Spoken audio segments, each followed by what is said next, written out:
अखंड मंथन अंक जुलाई 25। इस अंक में गुरु पूर्णिमा मनाने के पंच दिव्य चरण आपको समर्पित। हमारे प्यारे गुरुजी, आपकी कृपा हम पर बनी रहे। Life is devotion note profession, हमारी अधूरी सच्चाई, उनका पूर्ण समर्थन। श्रावण एक पवित्र समन्वय। मंथन सार, गुरु शिष्य प्रश्न उत्तर, इवेंट कैलेंडर। अमृत सागर, गुरु शिष्य दोनों समान, जो जान जाए सो महानैल। अखंड मंथन में आपका स्वागत है। यह एक ऐसा स्थान है जहां हम गुरुजी की दिव्य कृपा और हमारे दैनिक जीवन में उनके द्वारा प्रदान की गई सद्बुद्धि पर विचार करते हैं।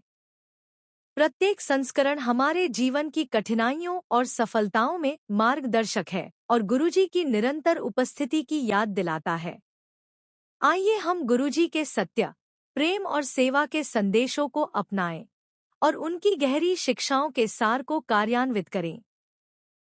यह संदेश पत्र हमें अपने दिलों में उनके मंत्रों को जीवित रखने और उनकी दिव्यता पर भरोसा करने के लिए प्रेरित करता है। गुरु पूर्णिमा मनाने के पंच दिव्य चरण।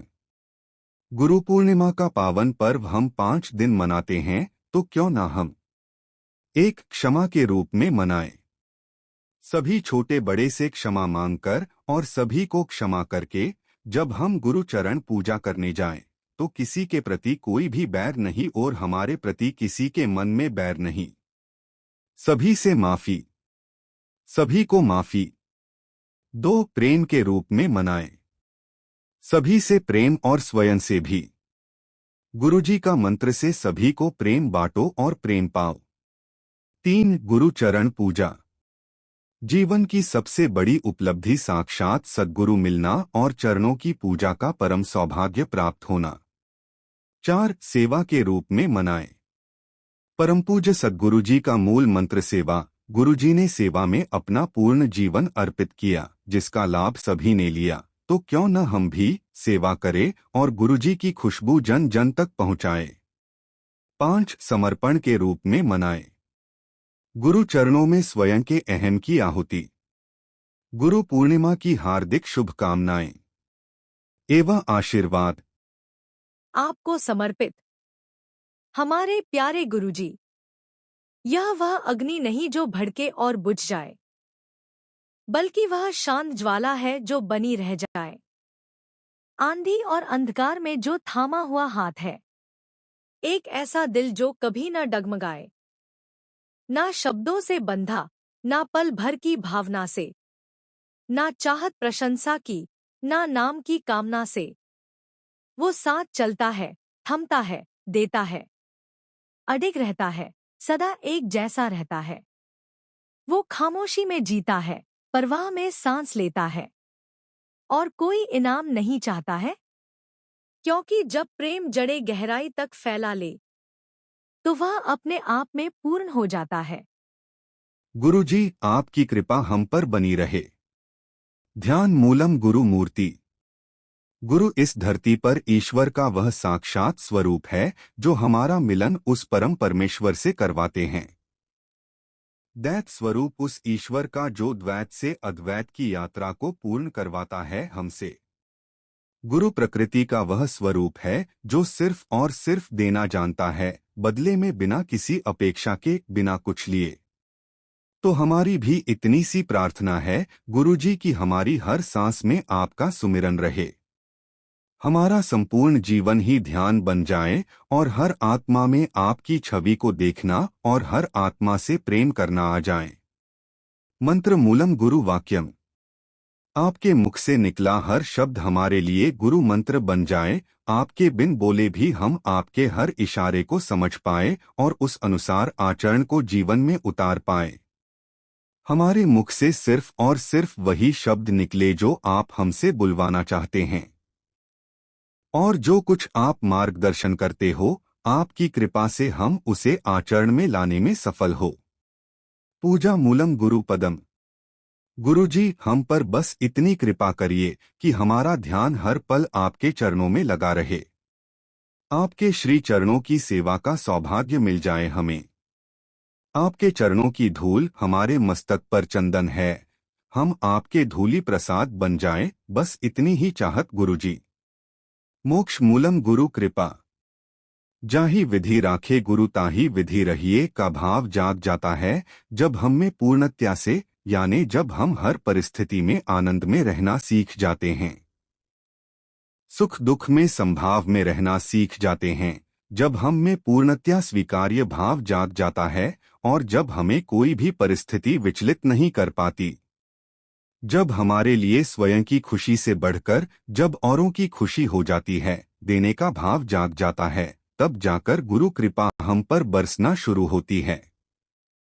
अब हमें प्रकृति के जर्रे जर्रे में वही दिखाई देने लगते हैं। हर आत्मा में गुरु की छवि दिखाई देने लगती है। जब हम पूर्णतया सेवाभावी बन जाते हैं, हम में से भी वही प्रेम झलकने लगता है सभी के लिए जो गुरु का हमारे लिए झलकता है। तब जाकर हम जीते जी मोक्ष मार्गी बन पाते हैं। गुरुजी हमारे लिए ना तो यह सफर अहम है और ना ही मंजिल, हमारे लिए सिर्फ और सिर्फ आपका साथ अहम है। आप जैसे भी रखें सब स्वीकार्य। गुरुजी आप हर पल हर क्षण हमारे साथ रहना, बस इतनी ही प्रार्थना। Life is devotion, note profession. ये कोई महत्व नहीं रखता आपकी रुचि किस में है। आप तब तक कुछ भी हासिल नहीं कर पाएंगे जब तक आप उसमें अपनी गहरी निष्ठा नहीं लाते। मात्सुओ बाशो। हम सभी हर दिन उठते हैं, प्रार्थना करते हैं, खाना खाते हैं, अपने सभी तरह के कार्य करते हैं, चाहे वो व्यवसाय हो या घर का काम, उन्हें पूरा करते हैं और अगले दिन फिर से वही काम करते हैं। हम में से ज्यादातर लोग खुद को एक ही ढर्रे पर अटका हुआ पाते हैं और अक्सर थका हुआ महसूस करते हैं। हम इन पैटर्न को तोड़ने की कोशिश करते हैं, कुछ अलग करने की कोशिश करते हैं, लेकिन फिर से हम उसी पुरानी दिनचर्या में वापस आ जाते हैं, जिसके परिणामस्वरूप सिर्फ निराशा और असंतोष ही होता है। ऐसा इसलिए है क्योंकि हम में काफी हद तक समर्पण और भक्ति की कमी है। समर्पण एक गहरी स्थायी प्रतिबद्धता है जो अक्सर लगातार किए गए कार्यों, भावनात्मक निवेश और उद्देश्य की गहरी भावना से चिह्नित होती है। समर्पण और भक्ति शक्तिशाली गुण हैं जो व्यक्तियों को उनके लक्ष्यों को प्राप्त करने और अधिक उद्देश्यपूर्ण, सार्थक और पुरस्कृत जीवन जीने की ओर प्रेरित करते हैं। गुरुजी हमेशा कहते हैं कि जीवन भक्ति है, पेशा नहीं। Life is devotion, note profession. यह भक्ति ही है जो न केवल हमें व्यक्तिगत रूप से बल्कि पेशेवर रूप से भी विकसित होने में मदद करती है। जब हम जीवन को भक्ति के रूप में देखते हैं, तो यह जीने के लिए एक गहरे, अधिक सार्थक दृष्टिकोण को दर्शाता है, जहां व्यक्ति अपने जीवन को एक उद्देश्य या विश्वास के लिए समर्पित करता है जो पेशेवर जीवन को संतुलित करने के साथ साथ व्यक्तिगत लाभ से भी परे है। जबकि जब हम जीवन को एक पेशे के रूप में देखते हैं, तो हम केवल आय अर्जित करने और व्यावहारिक व्यक्तिगत लाभ के लिए चुने गए करियर पथ पर ध्यान केंद्रित करते हैं। अनिवार्य रूप से भक्ति का तात्पर्य व्यक्तिगत पूर्ति और खुद से बड़ी किसी चीज में योगदान पर अधिक ध्यान केंद्रित करना है, जबकि पेशा केवल एक व्यावहारिक व्यवसाय के आसपास केंद्रित है।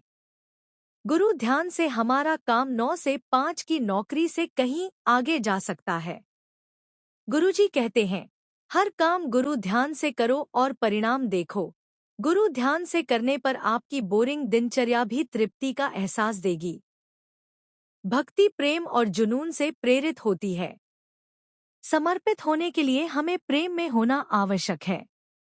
अगर हम खुद से या अपने गुरु से या जो हम कर रहे हैं उससे प्रेम नहीं करते, तो हम समर्पित कैसे होंगे?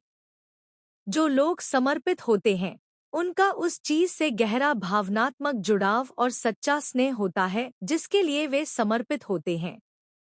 भक्ति का एक महत्वपूर्ण गुण निस्वार्थता भी है। जब हम निस्वार्थ भक्ति के बारे में बात करते हैं, तो अक्सर कई सवाल उठते हैं। हमें किसकी भक्ति करनी चाहिए? हम ऐसे गुरु की भक्ति कैसे कर सकते हैं जिसे हम अपनी भौतिक इंद्रियों से नहीं समझ सकते? क्या इस बात की कोई गारंटी है कि अगर हम इस मार्ग पर चलें तो हम गुरु तक पहुंच जाएंगे?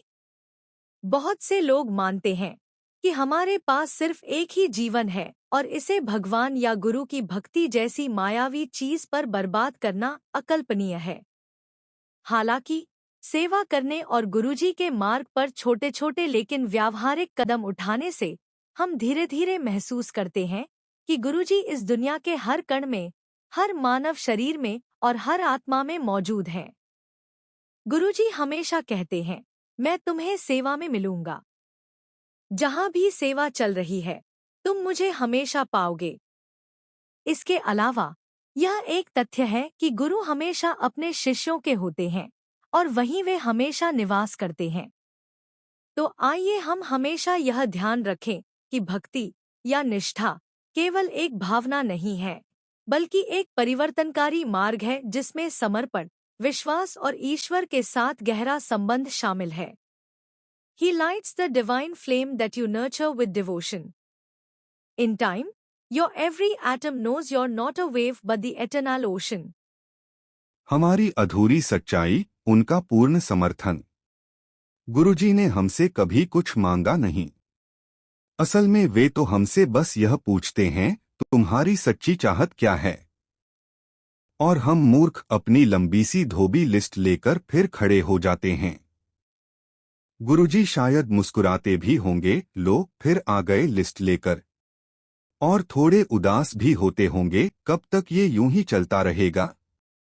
लेकिन फिर भी वे अपना कार्य जारी रखते हैं कि हम धीरे धीरे उनकी कृपा के पात्र बन जाएं, सुपात्र बन जाएं। हम चाहे जितनी बार हार मान ले, गुरुजी तो लगे ही रहते हैं। हाँ गुरुजी, हम अभी भी कच्चे हैं, नहीं जानते कि हमारे लिए क्या अच्छा है और क्या नहीं, नहीं समझ पाते कि क्या हो रहा है और क्यों हो रहा है। आपके बताए मार्ग पर चलने का प्रयास करते हैं, पर कई बार फिसल भी जाते हैं। अभी भी इस मायावी जीवन में फंसे हुए हैं। कभी कभी थक भी जाते हैं, लेकिन तभी आपका निश्चल निस्वार्थ प्रेम हमें फिर से खींच लाता है। अब इतना तो समझ गए हैं कि हमारे सत्य को स्वीकार करने की शक्ति भी तो आपसे ही मिलती है। प्रेम से ही सबको जीता जा सकता है। सेवा ही सबसे सरल अध्यात्म का मार्ग है। हम भूल से भी किसी का दिल न दुखाए, माफी मांगने और माफ करने में जरा भी न हिचकिचाएं।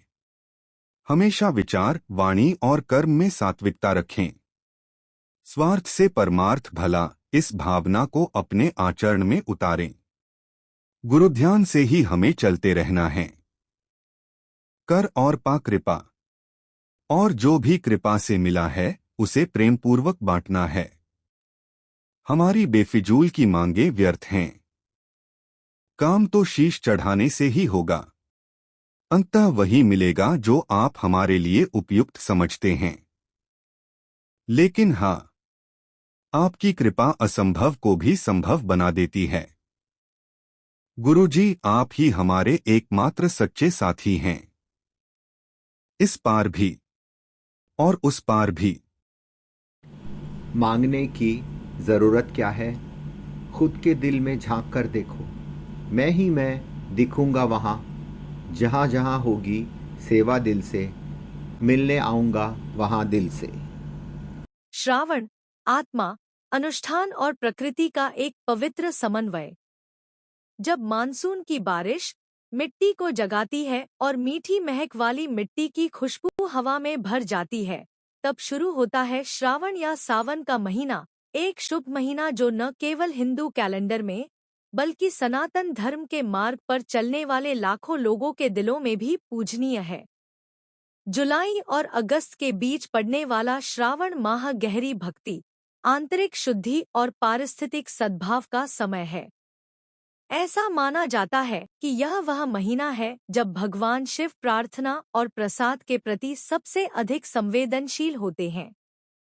भक्त उपवास, मंत्रोच्चार, जल, दूध और बेल पत्र से पूजा अर्चना और रुद्राभिषेक पूजा करके अपनी भक्ति व्यक्त करते हैं। नीलकंठ की कथा। श्रावण का आध्यात्मिक महत्व समुद्र मंथन की लौकिक कथा में निहित है। देवताओं और राक्षसों के बीच समुद्र मंथन।